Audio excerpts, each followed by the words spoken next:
1997, Gran Turismo. 5 years of development with an average rating of 95% and the title of the most successful game for PlayStation. It's safe to say that Gran Turismo was a hit. The game already featured 2 modes, arcade and simulation, but what really stood out was the amazingly fun career mode. Days actually passed, you hang out in your very own garage, and hell, there's even a used car dealer. No other racing game had that at the time, and I can't think of a popular racing game today that has this feature. You usually just buy the car for a set price. Here, the dealer has new goods every 10 days or so sometimes you had to watch the price of the car you wanted carefully or wait till it appears on the list. For 1997, very, very, very cool.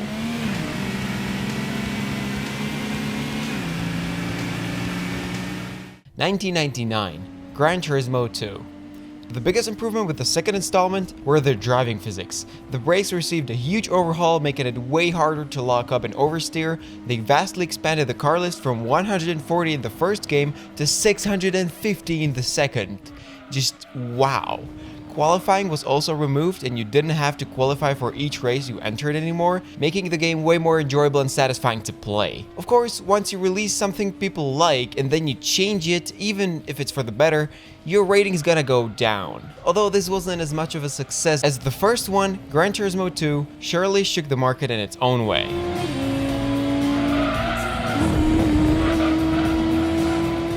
2001, Gran Turismo 3 A-Spec.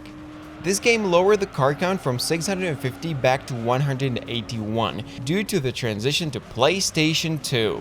But that didn't stop it from becoming the best-selling game of the entire series, and we're talking until now, 2023. The career mode has been restructured based on the player's feedback, making it way more enjoyable by getting rid of the annoying quirks it had. They also added new car classes like Formula 1, which you could only get by winning endurance races. You also get a special car as a reward by completing each 25% of career mode, unlike Forza, which gives you a new car every time you sneeze.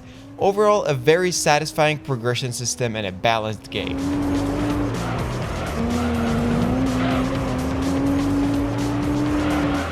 (2002) Gran Turismo Concept Tokyo-Geneva. There are more of these concept games, but they're released so close to each other and they're so similar, I'm just gonna group them into this one, the latest one. Basically, this was a release that included concept cars from the annual Geneva Motor Show, where car companies show off their skills with the wildest concept cars in the world. Well, this game was a basic Gran Turismo plus all that. It didn't do too well in the Americas, it did okay in Europe, and kinda good in Asia.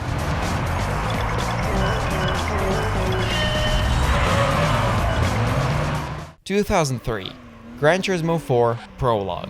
A sneak preview of Gran Turismo 4 with fewer cars and fewer tracks than the full game due to delays in development. The developers basically needed feedback from the fans, what they enjoyed and what they hated, to carefully perfect the next full release. Despite being just a paid demo, it sold over 1.4 million copies, and considering that once again, it was never sold in the Americas. That's a good number, isn't it?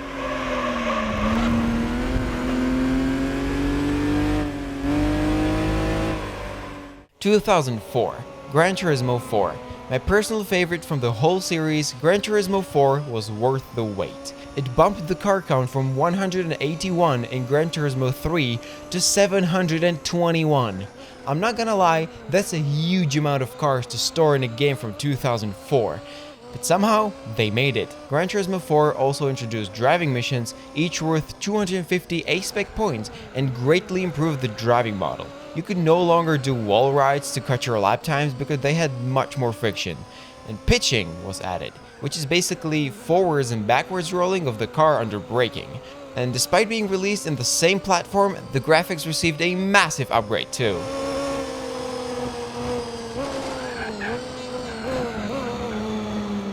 2006, Gran Turismo HD Concept. As the first Gran Turismo game to release on PlayStation 3, it drew the attention of everyone. But once again, since this was a concept release, instead of the hundreds of cars you could drive in 4, you can only drive 10 here.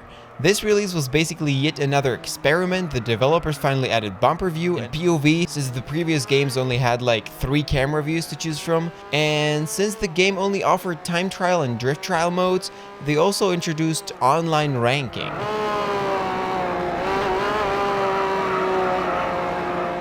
2007, Gran Turismo 5 Prologue. You know the drill, basically the demo for Gran Turismo 5, but the developers have made a huge step forward with this one. Since introducing the cockpit view, they added realistically functioning speedometers, odometers, and even properly reflecting rear view mirrors and wing mirrors. It was also the first game to bump up the number of race cars in a single race up to 16 and introduce online multiplayer. But since it was just a trial version of the real game that was supposed to be released soon, the servers shut down after just 2 years.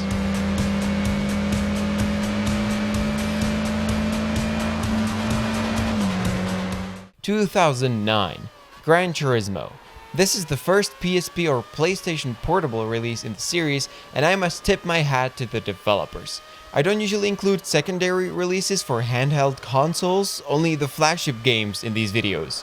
But what Polyphony Digital did with this game is just astonishing.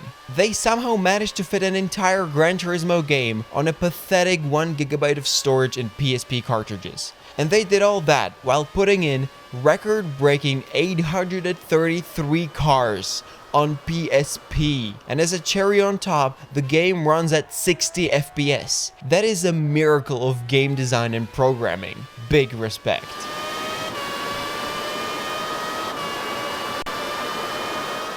(2010) Gran Turismo 5. The 3-year wait since the release of 5 Prologue was over. Was it worth it? Well, you decide.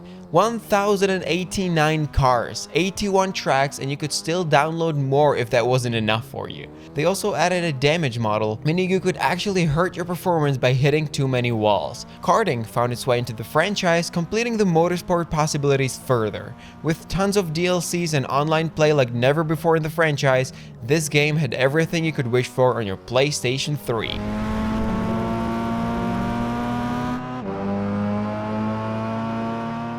(2013) Gran Turismo 6. Although this game is the least successful of all the main releases, it brought evolution to the franchise. You can't really call it unsuccessful, it just didn't live up to its predecessors. Bumping the car count to an unbelievable number of 1,300 vehicles, introducing the course editor where you can create your own tracks, and adding hill climb racing made the game great despite its reviews. F1 drivers Sebastian Vettel and Bruno Senna were the primary test drivers for the game, and the physics really do feel solid. The developers also partnered with Ayrton Senna Institute and donated a percentage of each sale to the education of children struck by poverty in Brazil. A free update in 2014 features the career of Ayrton Senna along with his iconic Lotus 97T.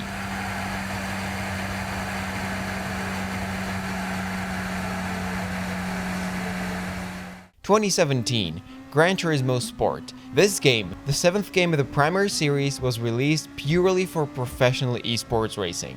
In 2017, esports had just begun exploding, and Polyphony Digital really wanted a spot in the Hall of Fame. So they paired up with the FIA, a governing body for many motorsports, and created this game. There's only 340 cars, the game is missing the dynamic weather system and the day-night cycle. It was developed purely for professional purposes. Also, Porsche makes an appearance for the first time ever in a Gran Turismo game, replacing the replacement roof.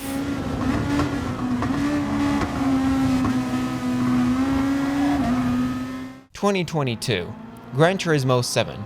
The 8th mainline installment in the series, thank you GT Sport for ruining that, is still being nurtured and updated constantly. It started with 420 cars and the devs have been adding more and more ever since its release. Truth be told, the game is not loved too dearly by the community, some complaining about the boring Forza-like career where you get 100 cars for breathing. The driving physics and the graphics, however, that's a very different story. The replay camera work is so stunning that when I watch clips from GT7 on Instagram, I can barely tell it's a game. The graphics are beautiful and realistic, so in this way, Gran Turismo went back to its roots. The driving physics, well, some complain, some cherish them.